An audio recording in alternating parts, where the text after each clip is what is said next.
मैं आपको तज्जिया खबर पहले दे देता हूँ और मैंने मेरे ख्याल से अगर आपके रिकॉर्ड में हो तो और उससे शायद आपके प्रोग्राम में भी हो सकता है, हमारे साथ भी हो सकता है कि मैंने 4-5 जब से सीएम केपी के बने मैंने बताया था बहुत लंबी मुद्दत के सीएम नहीं है। नंबर एक,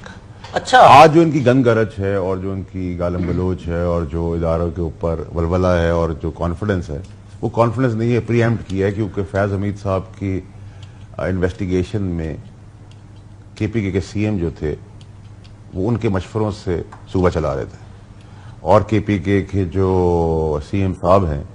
उनके डेज अब नंबर्ड हैं, उनको पता है क्योंकि वो तो पकड़े गए हैं शवायद समेत के फैज हमीद साहब के साथ उनका ताल्लुक था। और सर देखिए सर मेरी बात सुने, जितना मैं कह सकता हूँ बदामी साहब उतनी बात कह रहा हूँ। अब इसको आप अपनी मर्जी कर लें, मालूमात कह लें या शवायद कह लें या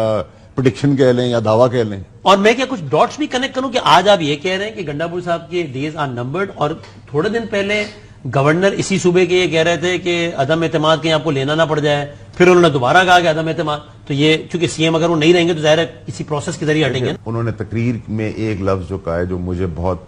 अलर्ट और अलार्म किया है वो ये कि जो उन्होंने कहा मैं हफ्ते 2 हफ्ते में अगर नहीं छूटे तो हम खुद करवा लेंगे। इस बात का तज्जिया मैं आपको इस तरह दे सकता हूं और ये मेरा एनालिसिस है क्योंकि मैं 15 साल पीटीआई में रहा हूं कि इस बात के बाद गंडापुर की इमरान खान की जिंदगी की सारी जिम्मेदारी गंडापुर की स्टेटमेंट से जुड़ जाएगी।